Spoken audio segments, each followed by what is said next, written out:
it leads us perfectly into our talk for today, because when I think about, by valuing all, you know, this too is God. Huh. We take a look at what is that? What are the possibilities of that happening? So let's take a look here at today's theme. Timeless wisdom, evolutionary vision is what we've been talking about so far in 2021. We look at the timeless wisdom, the wisdom of the ages, but we also have this evolutionary vision. We have this foresight as to what we want to create for our lives, for the lives of all. In the month of May, we've been looking at holy uprising. And today, our specific topic for today is, this too is God? This too is God? So it ties in so beautifully and magnificently to our vision and mission, by valuing and empowering all. Yeah, this too? Those places where we have some doubt, where we kind of question, is this really God? Is this something that I value and empower also? In our Science of Mind book, it clearly states for us on page 36, it says, your belief sets the limit to your demonstration of a principle which of itself is without limit. It is ready to fill everything because it is infinite. It is entirely a question of your own receptivity. So we're taking a look here at this idea that there's one power, one presence, one life, and that this one life created everything out of itself. Therefore, our life is the life of God. Therefore, your life, right where you are, right where you're seated, the life, the infinite possibility is right where you are. But of course, in this human expression, to the degree in which we're able to embrace that this is the truth of who we are, that this is the truth of all life, to the degree in which we're able to embrace it, to know this for ourselves, we're limited by our own belief. Our belief sets the limit. So we question and we bring to question that we bring to question whether our life is indeed the life of spirit, the life of God. And as we're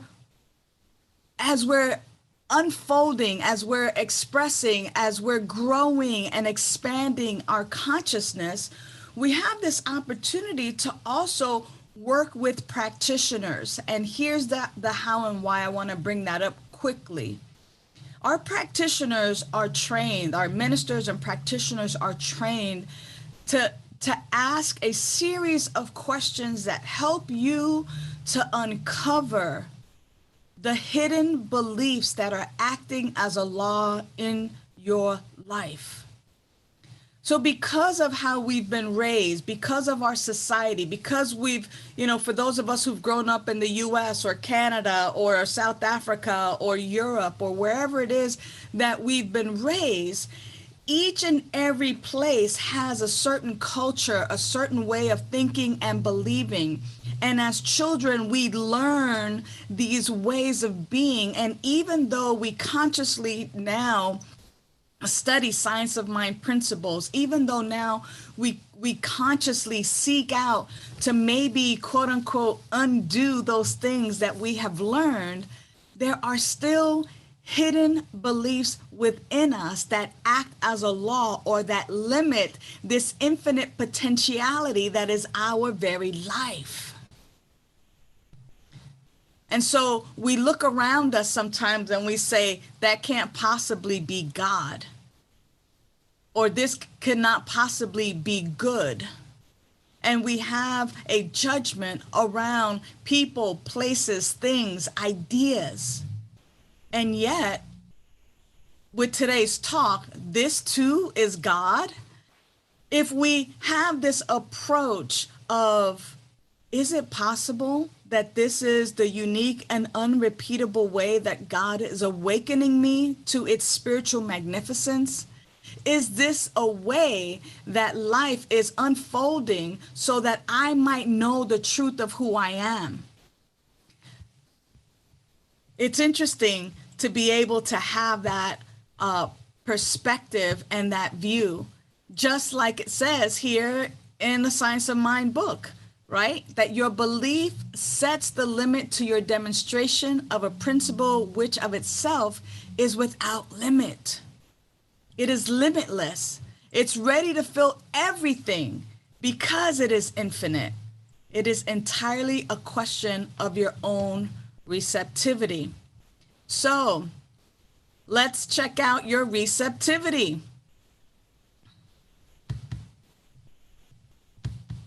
This too is God.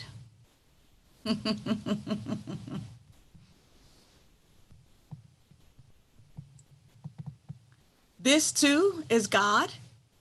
Question mark. Ask yourself.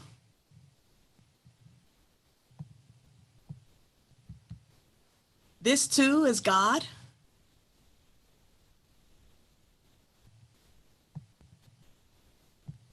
Ask yourself. This too is God? Getting a little tougher, huh? Ask yourself, the fires that are happening now in Pacific Palisades, Topanga Canyon, this too is God?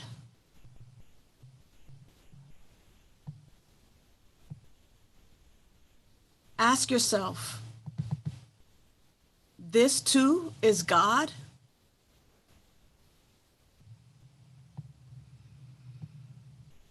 How about this one? This too is God?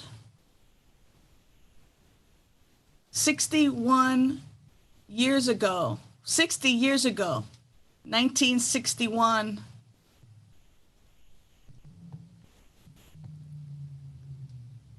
this is where the photo is from.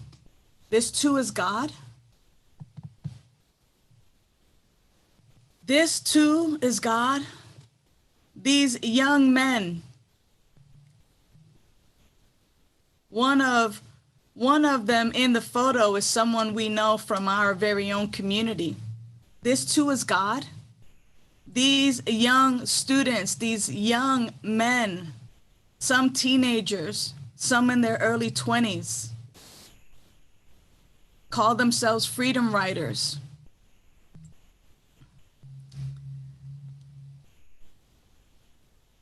The fifth one over from the left is someone from our very own community. They rode for freedom, black and white, together. That's our beloved Robert Farrell. He's also known as Wendy Barnes' husband. This too is God? And I ask that because some of these images are images, of course, that we can totally embrace and kind of go, yeah, oh, look at the kittens and the puppies. That is God. Look at love and the children. Oh, that's God. But sometimes we can't even begin to imagine, to embrace that God is right there in the fire in Topanga Canyon and in the Palisades right now. Or sometimes we can't even begin to imagine that in the countries that are armed and are having armed conflict right now, like Yemen and Syria and Mexico and Turkey and Somalia and Iraq. That too is God? When we think of 60 years ago, the courageous teenagers and young people who got on buses to stand for equality, to stand for racial equality. That too is God.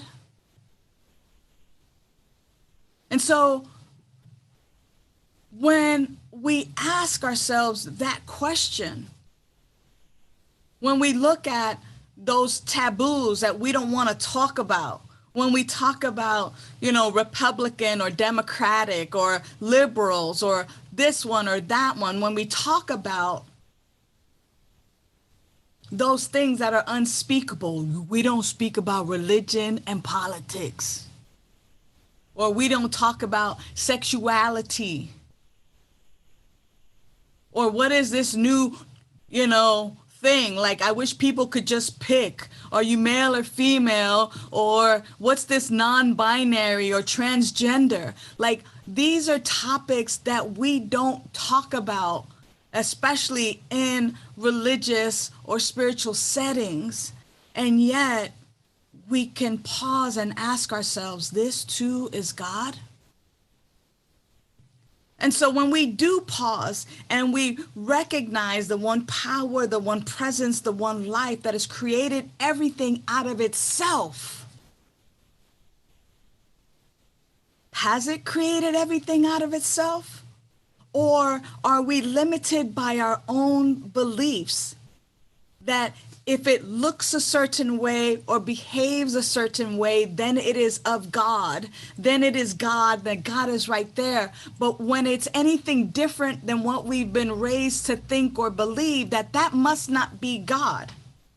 And how can you have war with two people both fighting for something that they both agree upon, and they're fighting for and they're angry about, and yet think that it's not God?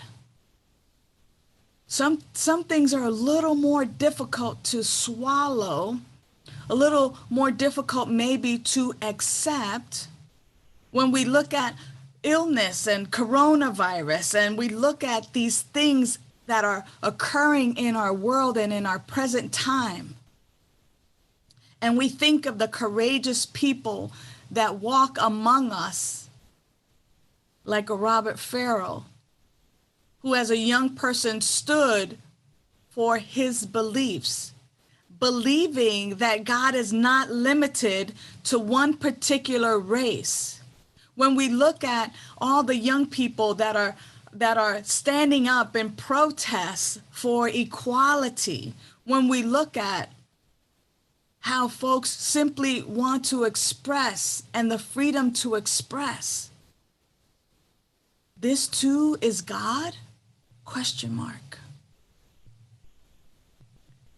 Now, it's interesting to be honest with ourselves and to kind of even say, wow, up until this point, I thought that maybe that wasn't God.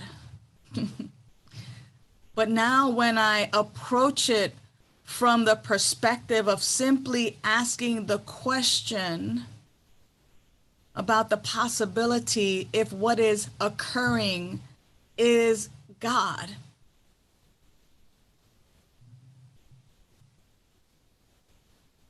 we get to pause and we get to see within ourselves where we're still hanging on to ideas and beliefs that are not fully embracing the allness of this infinite intelligence, this power and this presence. When I think about the variety of all that God creates out of itself, I'm taken back to that quote in our Science of Mind book. Your belief sets the limit to your demonstration of principle, which of itself is without limit. It, capital I, meaning this power and presence, is ready to fill everything because it is infinite. It is entirely a question of your own receptivity. When you're faced with problems, situations, and circumstances, are you talking to God and saying, oh God, this is how big my problems are? Or are you telling your problems, this is how big my God is? And how do you know that that quote unquote problem, why are we cursing the problem or the situation when we could indeed instead be saying that this is here for my benefit, for my gift, for my good? Just like every other situation is here for our awakening. How do we use each and every situation of life as our awakening? As our saying, wait a minute, this is limited. Let me step into the unlimited. I love what David Hawkins says here. He says, in this interconnected universe, every improvement you make in your private world improves the world at large for everyone. Wow. Simple kindness to oneself and all that lives is the most powerful transformational source of all. So when we find ourselves not embracing those challenges, those things that we think are not of God, that is an opportunity for us to pause and ask, this too is God? Like, is it possible that what I am thinking and believing is for my harm is actually for my good? Yeah, I remember sitting there and at the Pantages Theater in Hollywood, California, watching Wicked for the very first time. And Wicked, of course, is the story before The Wizard of Oz. And Elphaba, who is green and has these gifts and powers, which she was told were evil. And she thinks to herself, is it possible that what I thought was a curse that I could actually use for my good?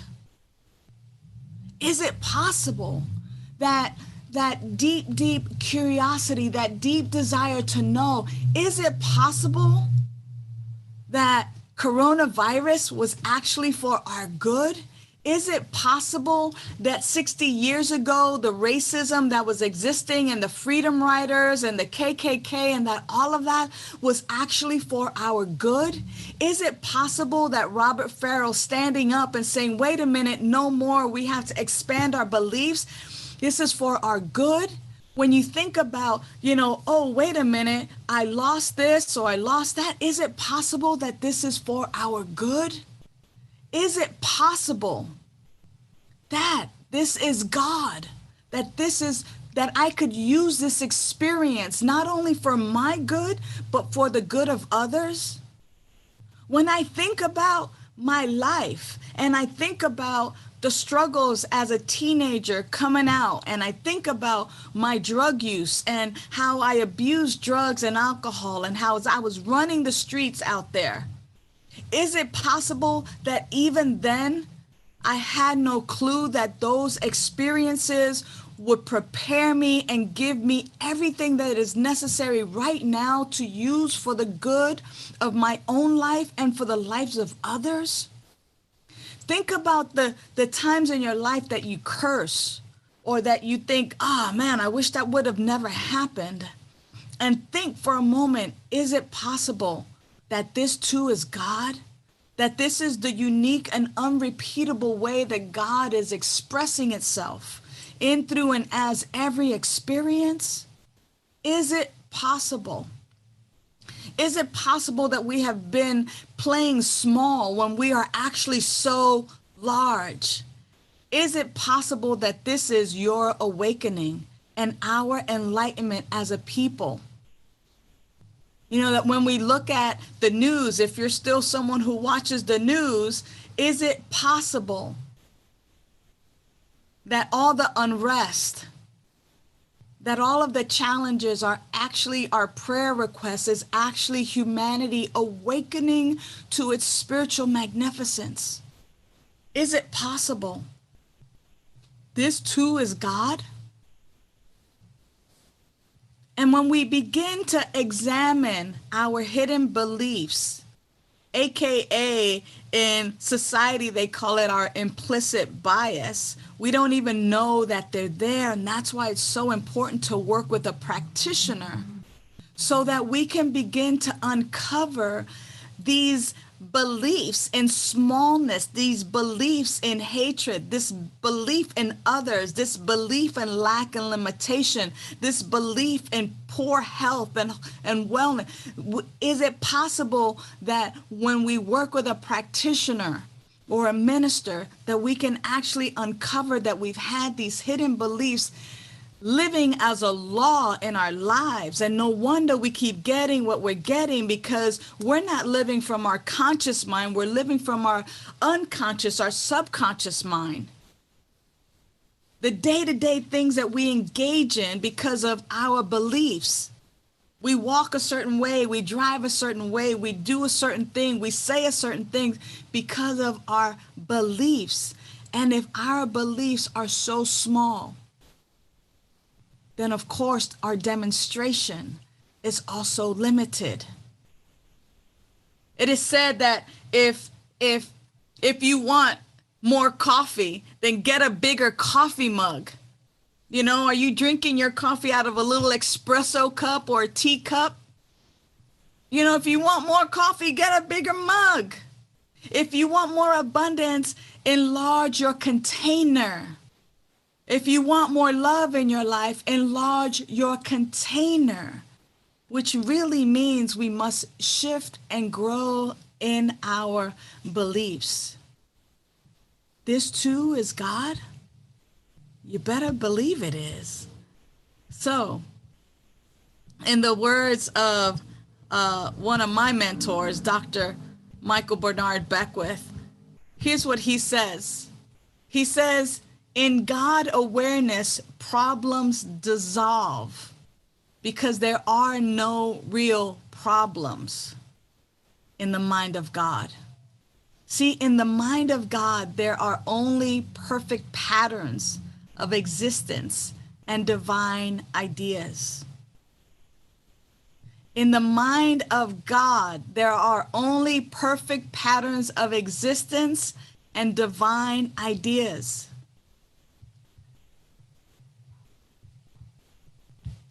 In other words, when we begin to actually anchor ourselves in the divine idea of God, we recognize that racism, sexism, homophobia, ageism, nationalism, we recognize that ability, that those are only human problems in our own minds that we have created. But when I focus on the allness of God, on the allness of spirit, there's no problem there. There's only the perfection. And when I catch a glimpse of that, when I have that evolutionary vision, as Robert Farrell had, that wait a minute, this idea of separation based on race is BS, is a belief system that no longer works. We are one. That is the spiritual principle. We are one. When we catch that vision, that evolutionary vision of the perfection and divine pattern of God, then we are moved to stand tall and say, this shall not be any longer. And 60 years ago, they were marching and doing. And even today, our young people are catching the vision of freedom, of oneness, that humanity needs to and deserves to recognize and awaken to its spiritual magnificence. And it is to this that I speak of. It is to this. This too is God. This too is God. For God created everything out of itself. Therefore, it is God. And so I leave you with this final quote, which is quite different than the one that we were provided. But because it is indeed what we speak of each and every Sunday when we're together, I wanted to make sure that we truly, truly anchor what it is that we say. And so I open to the holy uprise. I open to the holy uprise by valuing and empowering all. I live a joyous and fulfilling life. That is the affirmation that I leave you with today. I open to the holy uprise, meaning I'm anchored in spirit. I have that evolutionary vision. I see through the eyes of spirit. I see our oneness. And by valuing and empowering all, I live a joyous and fulfilling life. How grateful I am that 60 years ago, Robert Farrell and many, many other Black and white young people together saw that vision of saying, wait a minute, we are calling forth humanity to live in oneness. We are calling this forth. How grateful I am to even those today who are also catching the evolutionary vision of our oneness as humanity. And whether we take it to the streets or whether we take it to public forums like this or spiritual communities, our activism, our yes to awakening humanity to its spiritual magnificence is powerful. But that comes when we value and empower all. When we ask ourselves and we're honest with ourselves and we get rid of those things, that small way of thinking, by simply asking, this too is God? And of course, the answer is yes, for it is all God. It is the unique and unrepeatable way that God shows up to awaken itself, us, as the human expression of this power and presence, to awaken itself to its spiritual magnificence. Right where you are, beloved, is the power and the presence and the love of God. You are the unique and unrepeatable way that life shows up in human form. And you are truly, truly blessed. Please empower and value all. It is so, and so it is.